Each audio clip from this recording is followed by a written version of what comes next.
In the darkest worlds that ever were, the only thing that brings light are stories. Those stories are kept in one place, the Tiny Bookcase.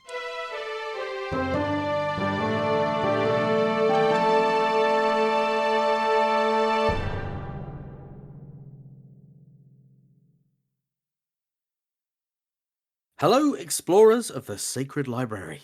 I'm Nico. I'm Ben, and you're listening to the Tiny Bookcase. Our guest today is not only a podcaster, but a literary podcaster. He's a teacher, a Twitter aficionado, and our first Irish guest. So coming to us from across the water is Conor Bredin. Hello, Conor. I'm so happy you said my surname right, because everyone gets it wrong. Well, that's because we actually listen to your podcast. That's really fair, yeah. How do they normally say it? Oh, it's one of those weird names. So like it's Braden. Like the D is barely there, and so when people read it, they always say Bredin, and then when I pronounce it, people are always like Brady. Gotcha with what? And I'm like no. So oh dear. Yeah. I feel your pain as a Nico. Yeah, try having a surname like Holroyd Dell. Your average Joe cannot do that in any country anywhere on the planet. HOLROYDELL. No, there's actually a hyphen and then there's Dell on the end. But you got the Holroyd bit right. Oh, that sounds bad. But you get so many people being like, "Hi."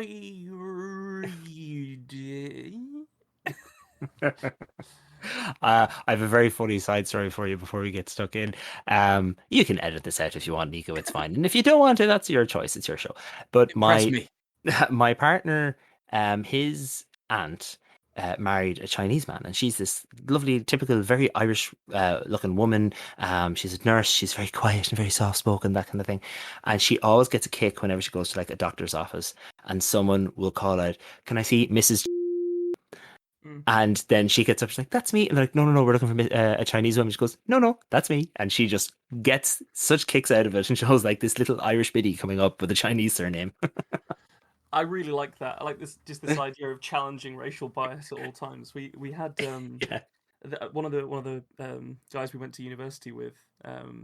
He was racially profiled because of his surname, and put in basically the halls that were, for whatever reason, given over to entirely Asian people. Okay. And we hadn't, like, it was we would not have known that they were racially profiling to this degree at the university if this hadn't happened. But he's a 6'5" northern bloke. He was actually in season 1. He did an episode called Wonderland. I'm calling you out, Declan Khan, yes. Oh, wonderful. Well, it's really nice to have you on, Conor. Yes, thanks so much for having me on. It's I've been listening to your show for a while now, and as we were discussing before we hit record, like we were talking, our shows are of a similar age, so it's kind of nice to be like, hey, let's finally collaborate. Yeah, it might be. Should we just give a quick précis of your show so people know? Yeah, sure, go for it. What point of view you're coming from when we go forwards? Yeah, sure. So my podcast is called Story of a Storyteller. It does it. Basically what I noticed that in a lot of literary podcasts, author who is guesting is talking about their show. So it's focusing on the author instead of on their book. And it's a really nice show. It's a bit more, it's this weird mix of very casual but also very it can get very deep sometimes because we talk about a lot of stuff with guests. I've had guests that have discussed, life and death situations, coming to terms with their sexuality later in life, people who lived through poverty, who survived earthquakes, tsunamis, that kind of thing. But I've also had people who are just regular, run-of-the-mill, don't have any fascinating stories, but are just fascinating people. So it's this nice kind of all-encompassing thing. I think our podcast's a bit like the twins in the movie Twins. And I'm electing for us to be Danny DeVito. No. If anyone's Danny DeVito, it is me. He runs an Irish pub, and I'm Irish. My podcast is Danny DeVito. But we frequently start blasting, so... Very good. Definitely the strangest opening we've had so far, but I love it. It's all go, isn't it? But not Yeah. go also. I think that's... I'm so sorry. That's all me. I'm the worst. Like, for someone who runs a show and knows about editing and knows how tricky it can be, I'm an awful guest. I've derailed you by like 26 minutes already, and still we haven't started. So I'm gonna stop. I think it's Listen. absolutely fine. We're loving it. Listen here, Conor Bredin. It's going to be fine. However, I can wait no longer for stories. I'm not putting up with this anymore. You're going first this week, Ben. And our prompt will be a persistent itch. A persistent itch. Akutagawa, is she here? He'd asked the question 1,000 times, but the answer always remained the same. No. The intel had been vague to begin with, but he wasn't under contract because he was known for giving up easily. Yet, every passing day under the dome of Japan brought Briggs closer to the conclusion that the woman was long since dead. He had traipsed that land of derelict townships and Gandang cities for 3 months. The non-porous clothing and gear he wore to protect himself from the caustic rain held in all the sweat as well. Better that than the rain burns, deeper than tattoos which never stopped itching. Yet, Briggs was fairly sure he'd never smelled so foul in his life as he did now.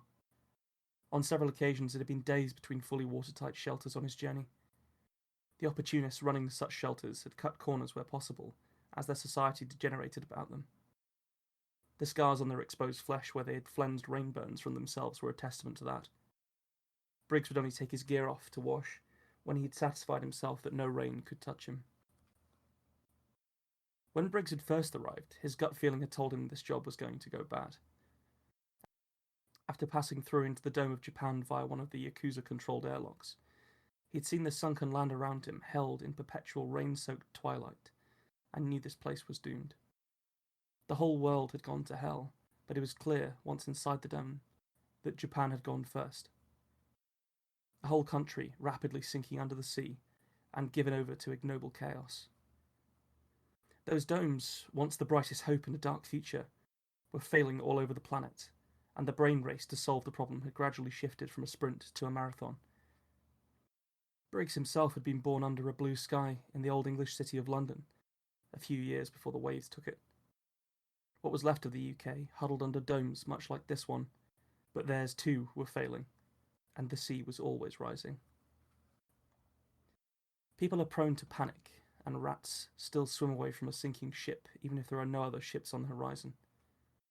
The world had gone mad as the previous hierarchy of GDP and stock markets was replaced overnight by the hard geographical facts of elevation and topography. Like a giant game of musical chairs, the population of the planet swarmed around to where they judged their best chances for survival were. Some of them made the right call. After a while, what was left of global media coverage stopped showing the poorly constructed rafts overladen with blistered-up corpses. When you live with the threat of something every day, Briggs reckoned, it ceases to be shocking. Meanwhile, those countries with the infrastructure and means to followed Japan's lead. They started to shore up what land they could retain and build domes to protect from the rising sea. Those domes, with their pressure-resistant osmosis filters and toxin converters, could have worked. However, the experimental technology, more akin to magic than any science Briggs had learned in his displaced schooling, was failing, and the best minds in the world were stranded and disconnected in half-submerged domes scattered over the planet. He'd been a soldier when national armies were still maintained, and a mercenary ever since. Briggs was nearly 2 meters of hard muscle and killer instinct. With his protective gear on, Briggs had made his way through the dangers of lands lost to Japan's central government in search of one woman. Akutagawa, is she here? Where is Akutagawa? I have purifying gel to trade for information on a woman called Akutagawa. Do you know Akutagawa? Nothing had worked, until now. My name is Akutagawa. The boy was perhaps 14, malnourished like everyone else, but wearing well-made protective gear. Briggs felt certain that if he were to examine the boy's flesh, he would find no skin damage. He was sat under a ruined old gate and was clearly waiting for the rain to ease as much as it ever could in the dome. The wood of the gatehouse had become saturated with the caustic water that fell steadily around them. Large puddles of the stuff had pooled on the stone flooring, and Briggs stepped over one to get closer to the boy. "Your mother, does she live?" Briggs spoke in flawed Japanese. "Yes, sir." "She is Machiko?" "Yes, sir." "Will you take me to her? I can pay." "Yes. Follow me, sir." The boy led Briggs deep into the shantytown that had once been a proud suburb of Kyoto. Surreptitiously, Briggs put his gloved fist in the bag that held his handgun at his waist and flicked the safety off. As they walked through the soaked and broken streets, Briggs noticed the care the boy took not to kick up any puddles, lest he burn those less protected around him that begged from under ramshackle awnings. Such a simple act of childish fun had been stolen from him, without him even knowing. Their route took them up a small incline and into an area given over to large watertight prefabs. Though small awnings and simple shelters adorned the box living spaces, Briggs could see the core builds were solid and the layout was orderly. Too late, he realized there was movement behind him. Briggs twisted and squeezed the trigger. The first bullet burst the bag and bore a hole through his assailant. The man fell back, dropping the baton he'd been holding, and his gloved fingers scrabbled at the hole in his suit. Briggs didn't have time for his screams as more hard-suited men appeared around him. The bag tore from the gun as Briggs brought it to bear on the next man. The rain hissed over the resilient metal of the slide. Briggs fired and saw the man drop before the others could reach him. Their batons smashed into him. They rained blows on Briggs until darkness greeted him. "You are not the first assassin that Tokyo has sent, nor the first foreigner either. They all failed too. We intend to share our learning with the world for free, and your role in the future of humanity is over." The voice filtered through his mind like feverish half-speech. The noise of it pulled at the edges of his consciousness. Pain greeted him as his brain restarted. He could feel the throbbing ache of the defensive wounds he had taken. His left forearm was certainly fractured, and his knee felt dislocated. They had connected more times than he would have liked with his ribs and head, too. His left eye socket felt badly swollen. The violation of his body paled in comparison, though, to the horror that seized him when he felt the air on his skin.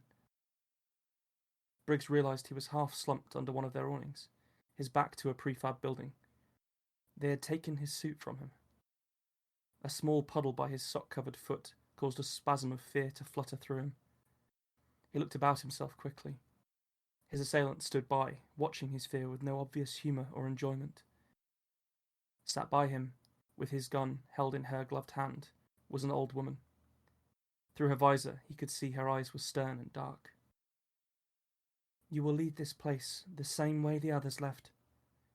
You will feel the touch of the future your actions would have brought about for everyone else. Stand up, assassin, and fetch your things." The woman jerked her head, and Briggs followed the direction. In the middle of the space between the prefabs, piled in a series of puddles which bounced with fresh raindrops, lay his suit and gear. With gritted teeth, he silently got to his feet. His knee felt like it might support him, but not for long. Briggs knew he would not reach her before she could fire, and knew that if he did not go willingly, then his assailants would drag him from the small shelter. "I am not a bad man," Briggs said, letting out the words he had been thinking. "Then I hope you do not suffer for too long." Briggs took a breath and darted forwards into the rain. It felt good for a moment, and he was almost overcome by nostalgic remembrance. As he dashed, however, his socks soaking up the puddled rainwater, he began to feel the itch. It gnawed at him from where the rainfall touched him and engulfed his feet.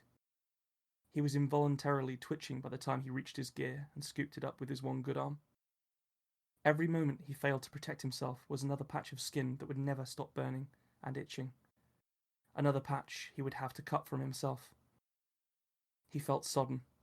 The caustic rain had saturated his clothes, hair, and skin.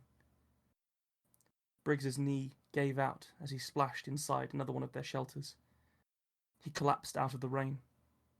Knowing the damage was done, Briggs stared at his shaking, blotchy hands. "I am not a bad man," said Briggs, trying to convince himself. Well played on the twist, sir. You liked it? I did. I legitimately did not expect it at all. I'm still digesting. Can I offer you an aperitif? That was excellent. Thank you. That was that was really, really good. Yeah, you really, I'm sure you meant it, but you really invoked that kind of Blade Runner kind of vibe with the kind of just the atmosphere of everything, the kind of the tone, everything. It was, and I mean that as a compliment. In case, No, I take it as such. I'm a big fan of that kind of cyberpunk. You two are also listening to Pounding Techno, aren't you? Or is that just me? I do every recording. No, that's just you. Oh, I better stop it then. I feel like I just I slip into cyberpunk slightly too easily, but it was initially conceived as like a more of a dying earth subgenre. But I think that can be I think cyberpunk lends itself to that very easily, though, right? I mean, you know, when pollution is bad and when the earth is dying and when there's going to be those kind of that kind of like cyborgy kind of thing is going to come into it and everything. God, I loved, there was one, if I may, there was one thing that just really stuck with me in that the line, it was early enough, they were talking about the domes and you said theirs too, as in the UK's domes, theirs too was failing and the sea was always rising, and that just, the imagery of that just kind of hit me, and I just liked the ticking clock kind of thing of it all, because it feels very current in a very real way. Yes, I was hoping it wasn't like, obviously it's definitely supposed to evoke that. But I've written stuff for this podcast before where it's been a little bit too on the nose. Aye. So I think that dances that same line perhaps, but I think it's just about different enough. It was a lovely line about 2/3 of the way in. He said, "Such a simple act of childish fun had been stolen from him without him even knowing." And that was really evocative for me, and quite specifically because people say to me, you know, I've been type 1 diabetic since birth, and people always say, "Oh, so you could never have these sweets or never do this thing," or, but because I didn't know, you know, I've never known that, I don't miss it, and in a way that makes it sadder. And I really felt that mood in that line. It really pulled that out for me. But yeah, I appreciate that. I think I kind of deliberately put that bit of sadness at that point because it's when he misses the early cues of the ambush. Yeah. And it possibly gives him a little bit of redemption that he's worrying about that rather than his own safety at that point. But yeah, it's definitely a sad moment. I think it shows this like incredible solidarity that people under the cosh have with each other sometimes. Yeah. Like he wasn't doing it because he could have done it because it was made clear that he was wearing protective gear. But like if he'd have kicked a puddle and it had splashed a homeless person, that, you know, that would have changed that person's life forever in an awful way. Yeah. Bloody allegorical, that one, Ben. What you done? Yes. What you done, eh? Evoking all sorts of business. I suddenly have to go. I don't want to read anything next after that. It's been a pleasure, gentlemen. Thank you so much for having me on the show. I'll give your audience all my links and stuff. Anyway, yeah. I've got to say, Ben, it's another one where it possibly suffers from the format in that I definitely could have gone for another 10, 15, 90,000 words of that. Yeah, I know. Yeah. It's such a big concept, and there's some really lovely stuff in there. So it's almost a shame to not see it flumped all the way up, you know? We've had this before from me. Obviously, you've mentioned that it happens. And I think there's a degree of problem with 1,500 words. Yeah, like obviously, like you can tell a complete story in 1,500 words, but like for whatever reason, this keeps happening to me whenever I write right up to the word count. And I think it's because it's right on the boundary between flash and short fiction, because short fiction can all work to like 4,000 to 5,000 words. And I think this story, and I think the one that I told on the episode with RJ Barker, and perhaps a couple of other ones would have benefited from getting that full short story length treatment. I mean, there's nothing to stop you now. No, there isn't. But it's just at the same time, like you start writing something, and then you sort of think, well, it is definitely a story in 1,500 words, but yeah, you don't like to keep leaving people with that feeling that it's not enough of that story. Flash is it's just a really weird area to write in, isn't it? Because sometimes you write 800 words and everything in your brain says, I haven't written enough, that's so short, there isn't anything there. But that should be enough to tell you. Some of the greatest stories can be told in 5 words. Yeah, I find that I don't find that to be too much of a problem when I'm writing an 800-word story, because then it's sort of contained, it fits into that natural boundary of flash fiction. But this 1,500 is sort of like the tipping point either way. You start hitting your stride and you want to... The ideas get big.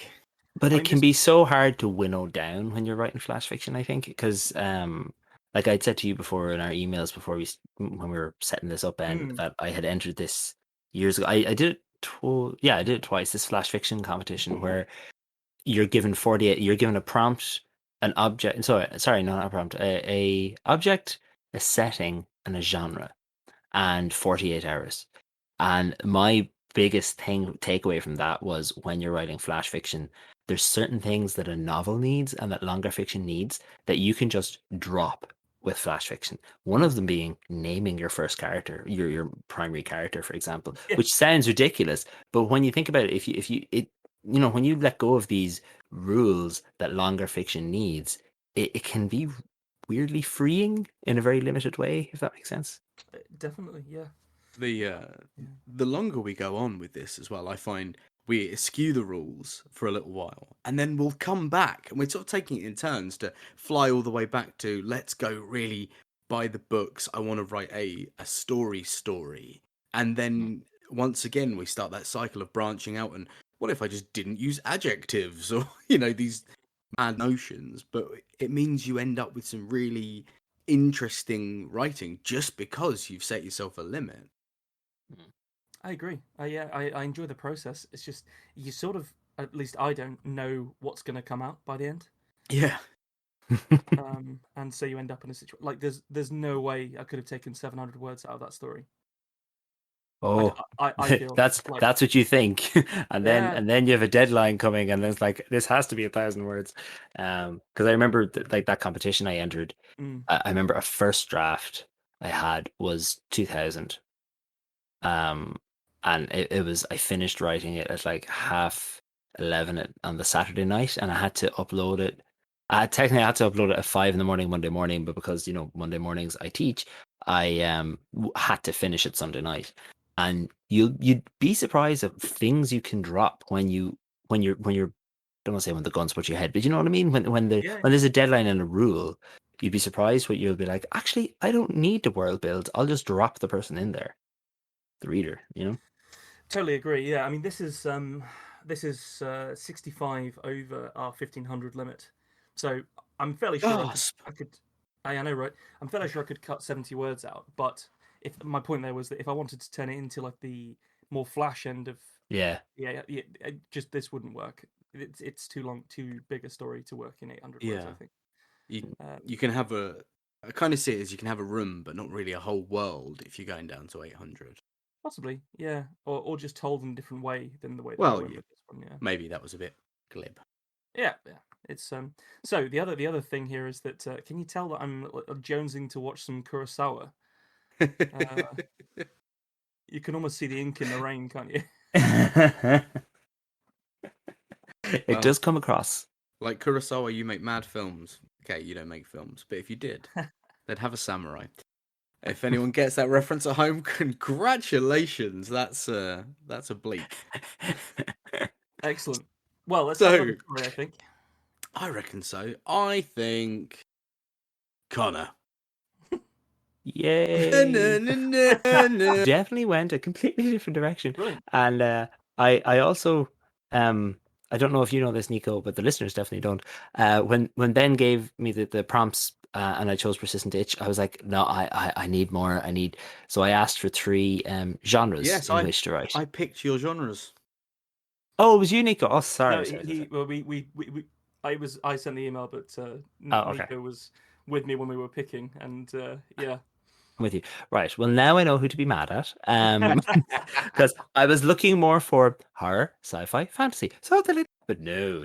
I can't remember the third one, but one was Bizarro, wasn't it? Bizarro fiction, yep. and cashier memoir, and what was Nordic Noir was the other one. Nordic, yeah. So I went with cashier memoir because fun fact, my mother ran a very, very small newsagent. My parents bought it when I was 14, and I worked in it every Saturday and Sunday until I headed to college.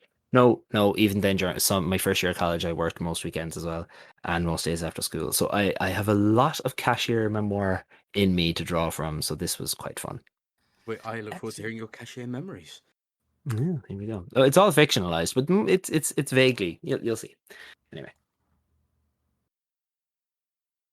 For the past 10 years, I've made a 50-euro donation to a different charity, but not under my name. I've a terrible memory for names. No, seriously, absolutely atrocious. I need to meet you at least 7 times before I can remember your name. Now, you think I'm joking, but when I was in school, I often couldn't remember teachers' names until the 7th week of school at the most, where I'd have to steal a glance at their name on the classroom door. I recall a time when a teacher screamed at me for calling her Miss Room 13 because her door didn't have her name on it. Turns out she was a new teacher, and the secretary, whose name I didn't know because her door just said Secretary's Office, hadn't made this new teacher's door sign yet. When I tried to explain, the teacher rolled her eyes and just said, "It's Miss Sweeney, you idiot. That's not a hard name to remember." She made me stand up and declare her name 3 times, one for each time she had taught me at this point in the school year. As I repeated her name the 3rd time, the laughs and giggles from my classmates punctuated my stammering embarrassment. I didn't forget her after that. When I left school, I took up a job in my mother's tiny newsagent. My friends vanished to the horizons to different colleges, while I stayed behind to earn some money to eventually move and start a life somewhere. It turns out my difficulty with remembering people's names extended to the names of formulae and equations and much more. College was not for me. The shop was on the main street of the town. Although my memory for names was awful, my maths brain came to the fore here. Here, behind the counter, I was a pro. I'd been working at the shop since my folks bought it back when I was 12, and now, many years later, I was beyond comfortable with the high-pitched beeping of the buttons. I could play that till like Beethoven could a piano. The sun, easy. 090 papers mag subtotal. My fingers would fly. The sun, a 20-pack of Benson and Hedges, a chocolate bar, a bottle of water and a pen. Piece of cake. 090 paper mags, 1020 cigs, 120 sweets, 170 drinks, 050 stat, subtotal 1450 please, thanks very much, have a good day. But then, a new problem showed up. You see, when I was in school, I usually just worked Saturdays, the busy day in the town. The crowds would surge and ebb, would rise and fall. Some, but very few, regulars would pop in. The most were people I didn't have to remember. The ones who were regular were usually picking up papers that they always collected, so we wrote their name on them and it was set aside. I knew their names easily. But now, I was out of school. I was working during the week. During the week, I had to remember names. People would come in and chat me. "Well, young fella, and giving the mother a day off, are you?" And more. But then they got to know my name, but I never knew theirs.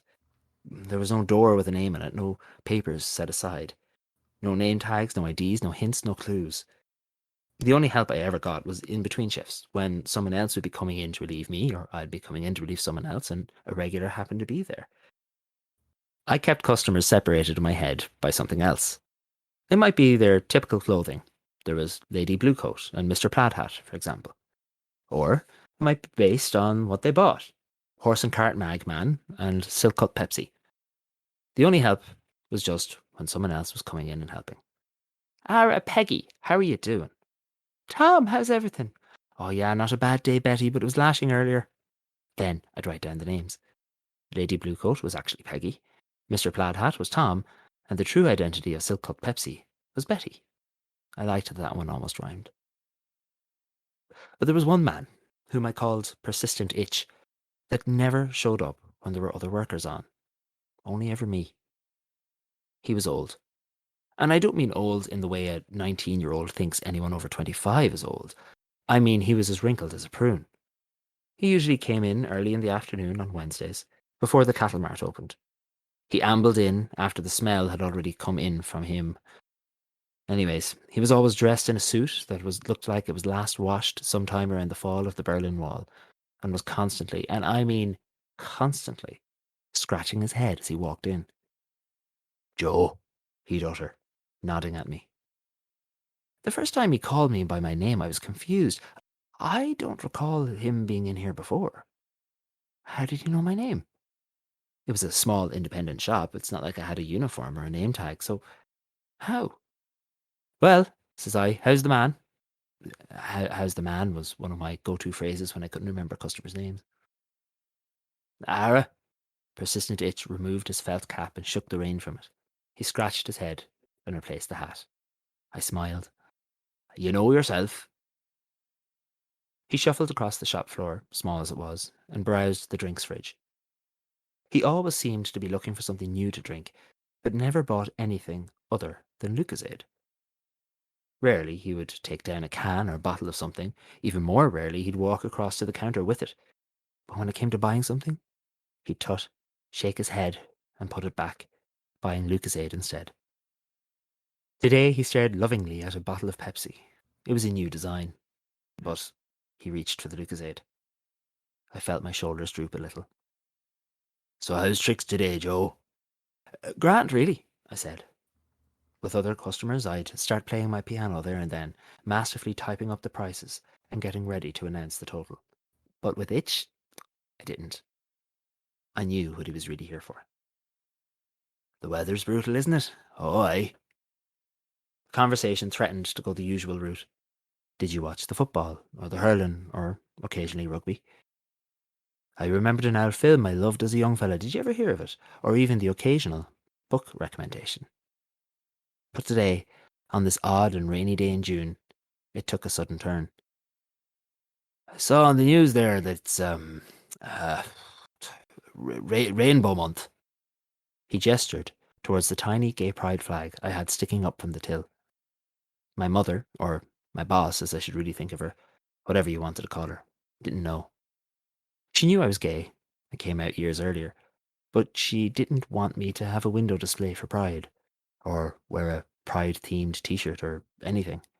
So instead, I snuck in a tiny Pride flag and stuck it into the till, hoping for the best. Even if most of the regular customers came in and didn't know or understand it, I knew and I hoped that someone who would know what it was would see it and feel a bit of comfort. "Pride Month," I said. "Yeah, that's right." I really didn't know which way this was going to go, so I just waited with bated breath. My defensive and polite side was ready, but so was the seething and bubbling rage that only an indignant, self-righteous young person could summon. "What d'you make of them, Joe?" The rain continued. "Hmm?" He gestured again. "Rainbow crowd."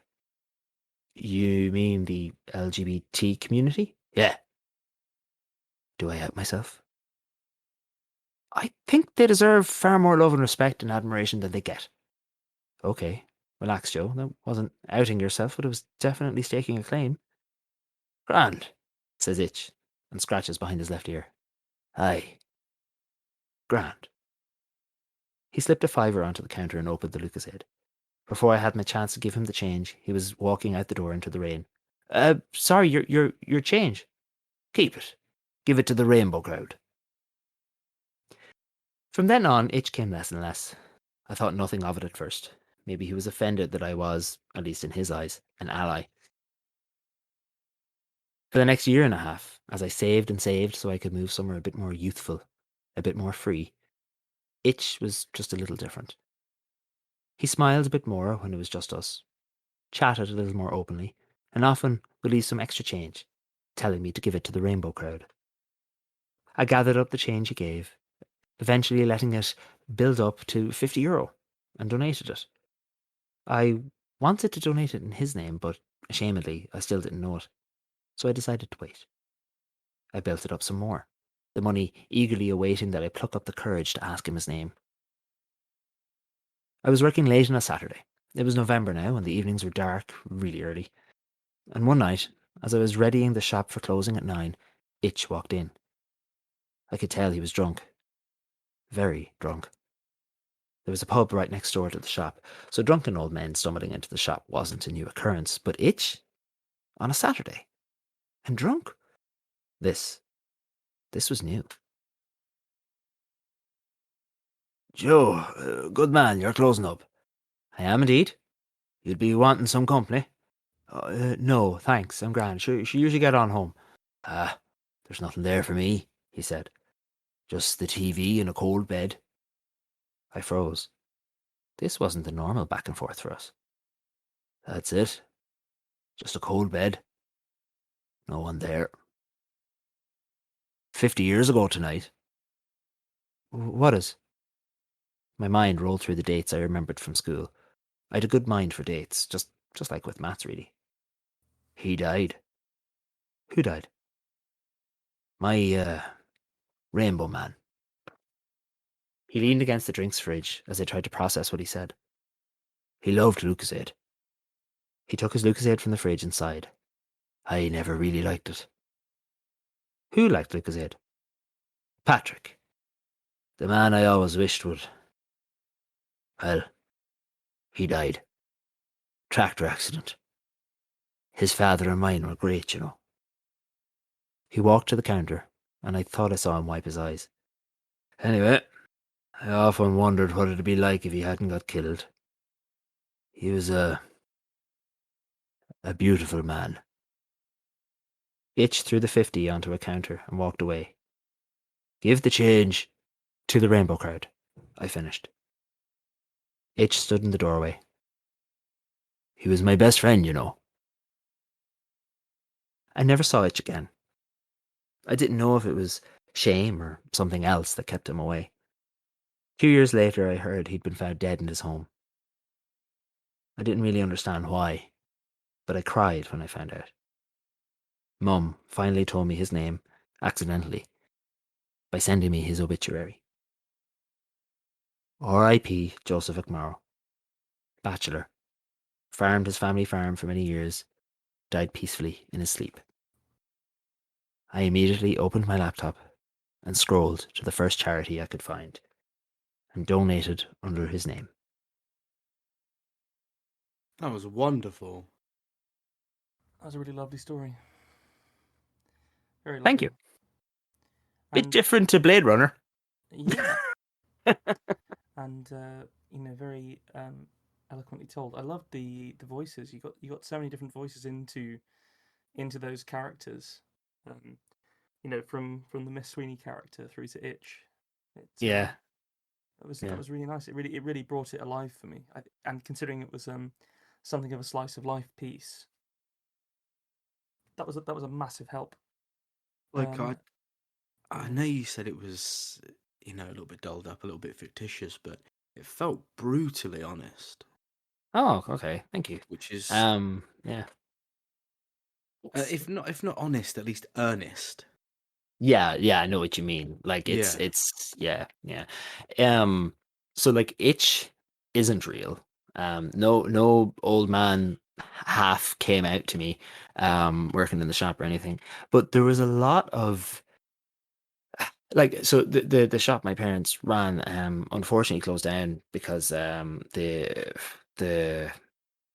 basically a huge supermarket opened up down the road and just swallowed up all the business, and my mum couldn't afford it to keep it open anymore. So the one thing she always said that she missed or misses from the shop is the elderly people who came in, like the bachelors and the spinsters, which those people who came in, and like sometimes they come in and they'd stay for 25 minutes and all they'd buy is like a packet of cigarettes or one newspaper or a Lucozade. And the reason they really came to the shop was just to talk to somebody, and that always affected me. And I remember when the shop first opened, feeling really awkward about these elderly people coming in, especially because I was very young when I first started there. I was 13, 14, because I was like, oh, I can't talk to these people. What? And my mom then said that to me. She goes, they're coming in to talk. Like, it's okay. And yeah, so that's kind of where the honesty comes from, I guess. But yeah, poor old Lich. Yeah, very well observed. I think you also did a couple of other things that were really great in that story. Like I really liked it. But I got that vibe of struggling with the memory. Mm, I thought was particularly well observed. You know, when a child sort of is self-aware that there is a problem with something and they become quite self-conscious about it, and it can come out in different ways. How much of that is like personal experience for you, or just drawn from your job as a teacher? it's more the teacher thing, Yeah. definitely. Yeah, because like I would work with a lot of children with special needs of all kinds. Dyslexia would be something I'm quite passionate with helping with, and so that is something that can affect people with dyslexia. Not always, definitely not. But it is like remembering names and things like that. But what I've found, I'm teaching 10 years this year, and what I've found with, especially with children with dyslexia, there's always something that they beat the band at compared to everybody else. Yeah. And sometimes it's maths, and sometimes it's art, and sometimes it's dancing, and sometimes it's they can be one of the most charismatic, outgoing, friendly people that like ever. So that's kind of what I was going for with that. I wanted to kind of say, it's because this is going to sound really stupid, but I find in a lot of fiction where a character is LGBT, that they are often, well, maybe more LGB than the T, because unfortunately a lot of negative things happen to transgender people. Um, but I find that a lot of LGBT people portrayed in most media and stories are usually white and middle class and very educated and very capable. So I just wanted to kind of be like, they have their struggles too, and that's okay. Yeah. Yeah, that works. It's an interesting, you had about that you had the pride flag on the till point and worrying about that reaction when it was brought up. Mm, I'm quite a firm ally, mm. and when I sing in a rock band, and do you know what I mean by when I say a cut? A cut, no. So it's like a sleeveless leather or denim jacket that Oh yeah, oh yeah, yeah. normally has patches all over it. Mm. So I've got all the usual rock band stuff, but over my heart I have a pride flag, and on the other side, and it's heart shaped because I've only got the one heart. I'm afraid. If I could get more, I would. I promise you. I have a heart shaped trans rights flag, Oh, okay. and I have this constant worry because it's a bit of an older crowd a lot of the time with rock music, that someone is going to say something, and I can't really speak from a place of authority about that situation because I am a cis man. Mm. But if I have the opportunity to put those symbols in front of hundreds or thousands of people at a time, I'm going to do it, which is why I do it. Because if even one person asks out of a place of genuine interest, so what does that mean? And I get to tell them, that's good. Yeah. What would you have any advice? I know this is really off piste for this podcast, but I know. what do you say to people if they get nasty? Oh, I mean, there's so many ways people can get nasty, and and as well, it depends on who they're getting nasty towards. So I Yeah. would say, you say you're cisgendered, for example, and I don't know if you're straight or LGBT or whatever. That's none of my business. But I would say, like, how can I put it? The type of nastiness that homophobes and transphobes would do, usually there's kind of two breeds of it, if that makes sense. Yeah. So there's the nastiness they do towards people who are LGBT or T, which is usually quite vitriolic and quite rage filled and quite, indignant, but sometimes it can be really quiet and really subtle, Yeah. and really like, well, not so much now because I'm decrepit now. I'm in my 30s, but when I was younger, there was like, well, it's a phase, isn't it? And even that is quite insulting and quite aggravating. But Yeah. when I suppose the thing is, if somebody asks a question to always assume they're asking out of genuine wanting to know and understand, as opposed to homophobia first. And I think that comes from my working with kids. I am very out and proud in my school. I work with children as young as 4 and as old as 13 in my school. And I have a giant pride flag in every classroom, no matter what. Once every year we move rooms, and I always stick this pride flag up so that it will start that conversation. And it's very funny how much homophobes sound like the 4-year-old who's just asking something very bluntly. Yeah. So I guess advice would be just think of it, always take a step back before you get defensive, but always be like, well, this is what it means, and I wear this because no more than the character in the story. He said, well, I think LGBT people deserve as much love and respect and whatever, more than what they get. So I suppose that's it. Just kind of speak honestly and truthfully, but always assume the best of people until you're proven otherwise, and then you can tell them to feck off.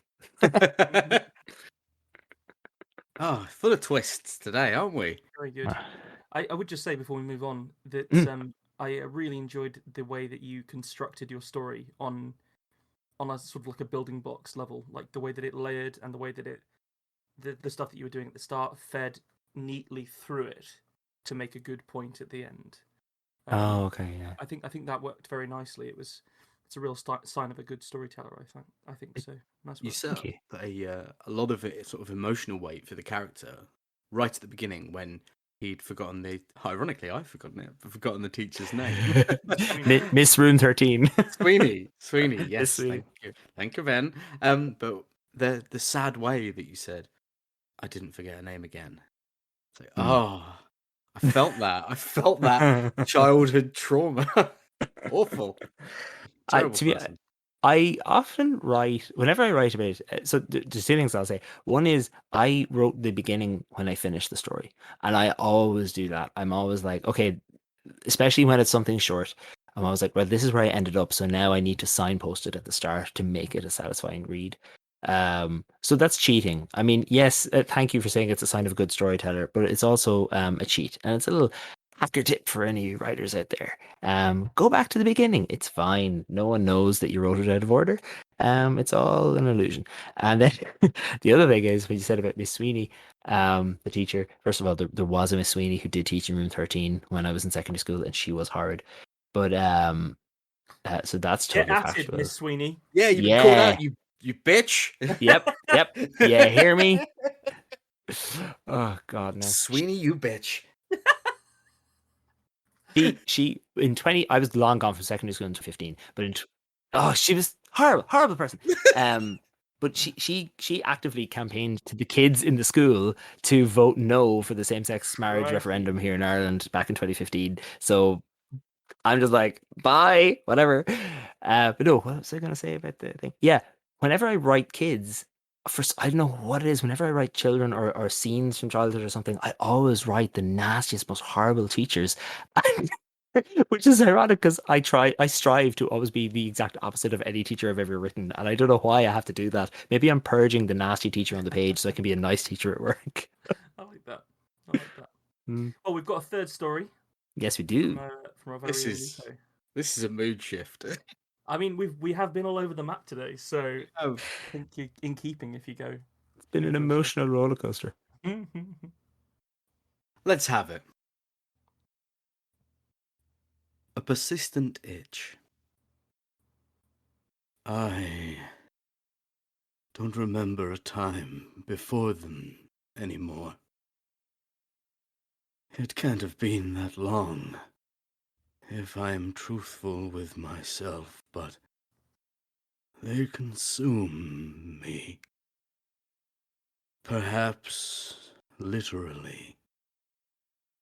Perhaps that is how they make it happen to me. When they first came, I went to my doctor, of course. Bed bugs, he said. Or scabies. Some simple affliction.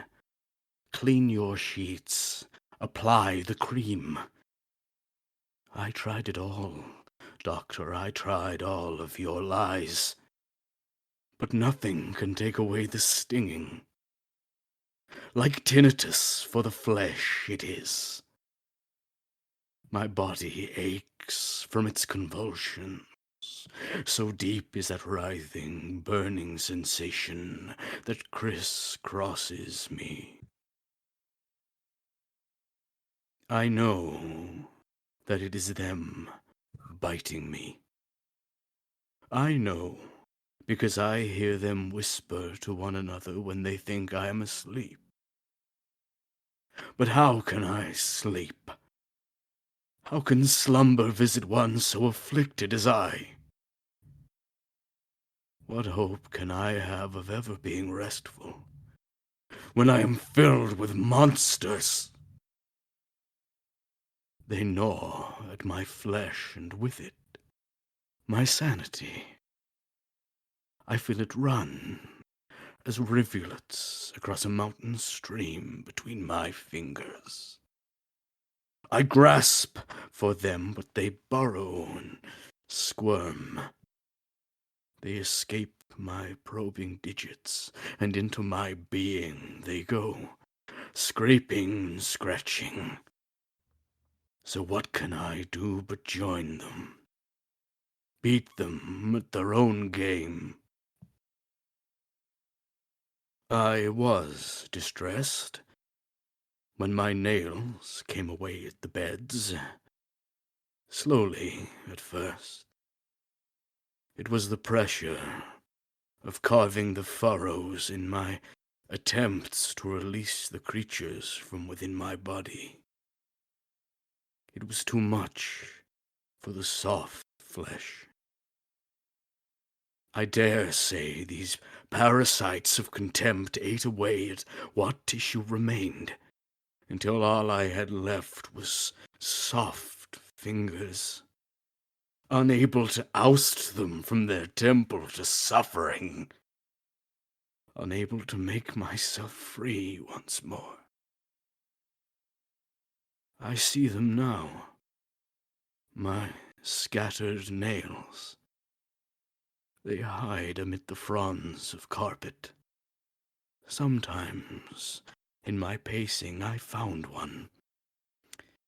Provides temporary relief to the sole of a foot, scratching in earnest while my hands are otherwise occupied. They are allies still, betrayed by the machinations of my foe. Curse them 1,000 times. They offered me more medicine, but I will not take it. They do not believe in my unwanted guests, for whom I am little more than a great catacomb. They writhe within me and whisper their secrets. They laugh because the doctors don't believe me. We have already won, brothers, they cry. They have not won. I do not allow such trespassing. These halls of flesh remain yet guarded. My hands are not so nimble as once perhaps they were. They have become tired and sore. The meat is calloused now, and I know my joints are crying for reprieve, but that is what they want. Surrender is their goal. To oust these demons is mine. I have tried many tools to get at them, although now I am limited to what I gathered at first. They've sabotaged my feet in some way, perhaps to prevent assistance from my rug-embedded allies. I have around me many tools of varying usefulness. A spoon stained brown. It must be coffee, allowed to sit too long within a mug, I fear. The edges of a credit card, now worn so thin, too smooth to be of any use. Odds and ends, cables and books, and my paring knife. It is quite blunt now, which is a shame. Real progress was made when first I used it to scratch away at myself. I found their burrows then, but they retreated. The flow of sticky red life allowed them time. Now I no longer attempt to stem its pulse. I enjoy the new sounds more. The scratching of skin has become tiresome to me. Against the bone it is far more pleasant. It even drowns out their whispering. Though I would hear them now. Let them speak fearfully in hushed tones. He has almost reached us. Barricade the doors. Dispatch soldiers to flank his attacks. They think I do not recognize their tactics. Even now, I feel the eye. A trick they're playing. They hid in there before, so I took it away. It looks at me now, and they will starve inside of it, safely within the gaze of my right. I must be nearing them now. I see darkness beyond the pale bone. Each scratch takes me closer to their secret location. To be inside the shin, so clever. Too low down for me to see, or so they thought. It was easy enough to get to them. The itch led me. It guides me. So persistent it is.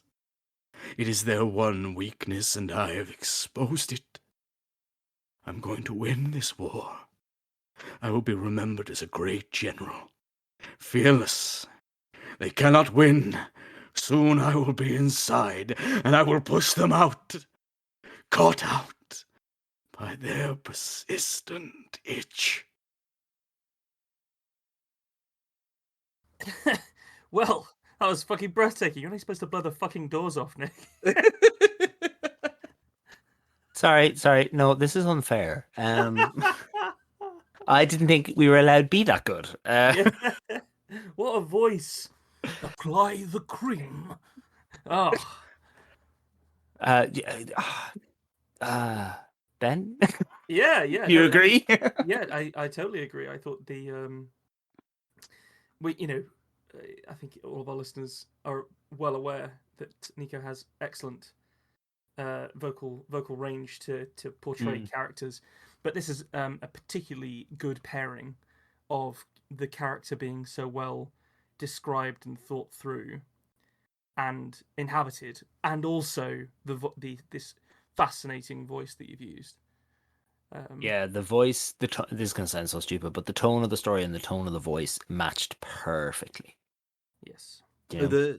The voice is. It's based on a podcaster, actually. He's an actor who's part of the No Sleep podcast.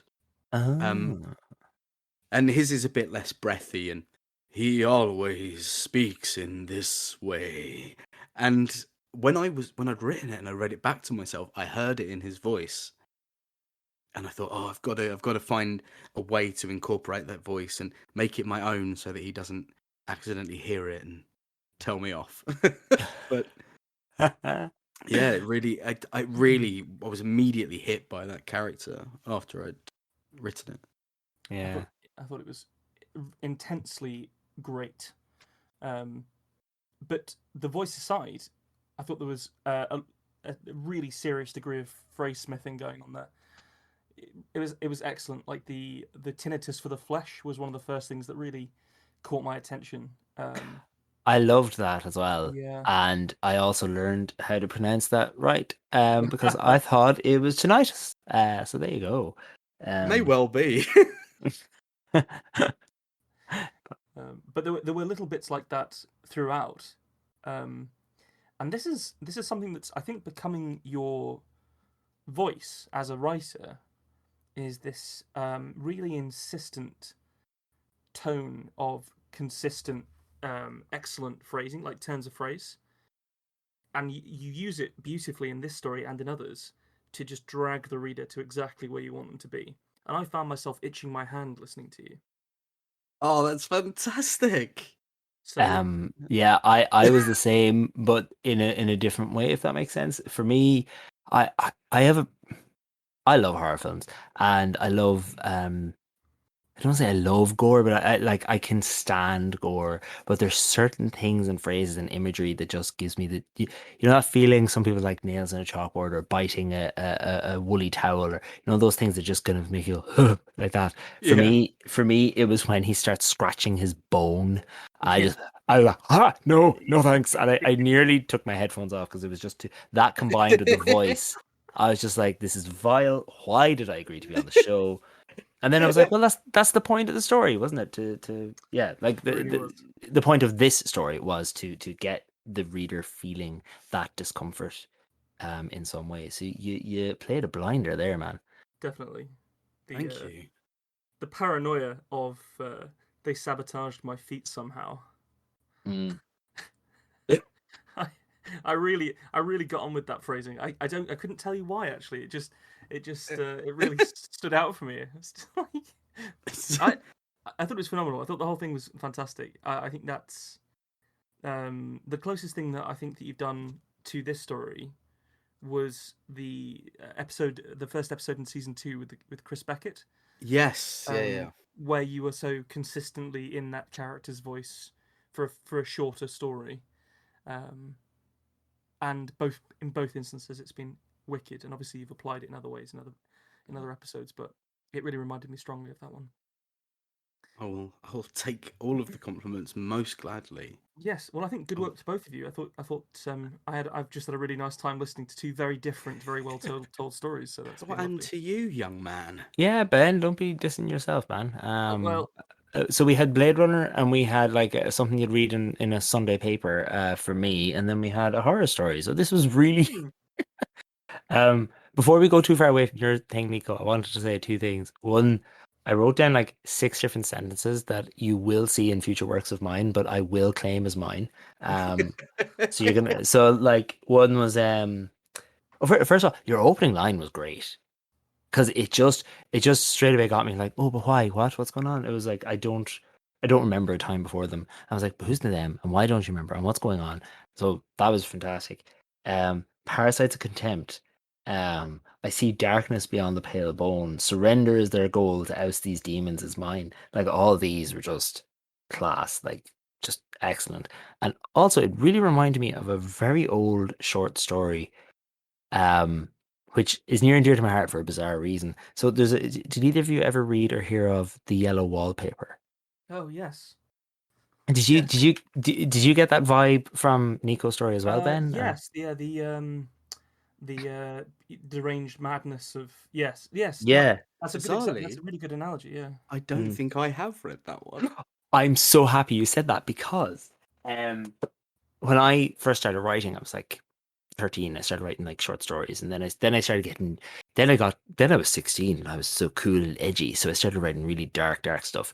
And I wrote a story called The Green Smile, and the idea was, it was a young kid, and you know those glow in the dark stickers you stick on the ceiling, like the stars and the astronauts and the spaceships and a moon, and the story was that this kid hears this laughing, and it's an auditory hallucination, but they think it's one of the crescent moon stickers is actually a smile.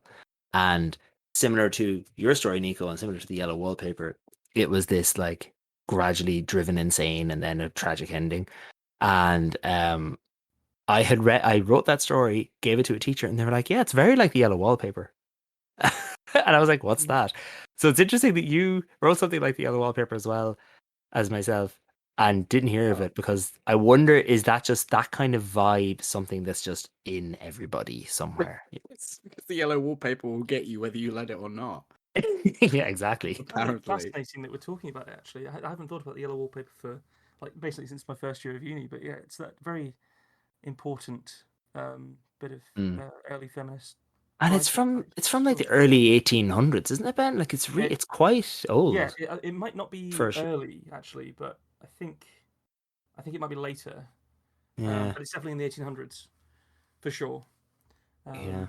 But that's a very good story. So if you and it's probably easily available online as well. So if Oh, anyone's read it, then they should go and read it. Yeah, and it's quite short as well. So like it's not it's well worth a read, because I think there's a lot of there's a lot of things out there that kind of are akin to it, and it's nice to see that that's not a recent thing. Like that kind of paranoia and that horror isn't a recent development, you know. But yeah, God, fair play, lads. Kind of you're making me feel like a shit writer. This is great. Well, I don't know how you can walk away from the way that you told Yeah, absolutely. So, thanks for joining us for this episode of the Tiny Bookcase. Remember to subscribe, otherwise you're going to miss out on the future fun. Also, tell a friend. If you like this episode, link them to it. We'd be tremendously grateful. You can follow us on Twitter at BookcaseTiny, Facebook at The Tiny Bookcase, and Instagram at BookcaseTiny for updates. Speaking of supporting the podcast, well, magic can only take one so far. The Tiny Bookcase is supported by the generosity of its patrons. Those kind souls have really kept my belly full the last year. Let's cast a spell for them, shall we? For magnificent beardery, let's cast the Chinicus folliculale spell on Gary Laird. For rich ginger tones on the scalp, let us cast the Orangi Hedondo spell for Scott Byrne.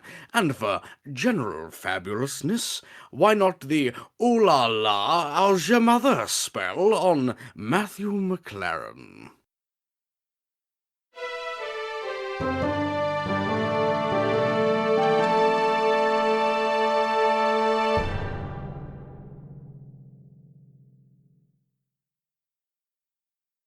How do you come up with that shit, man?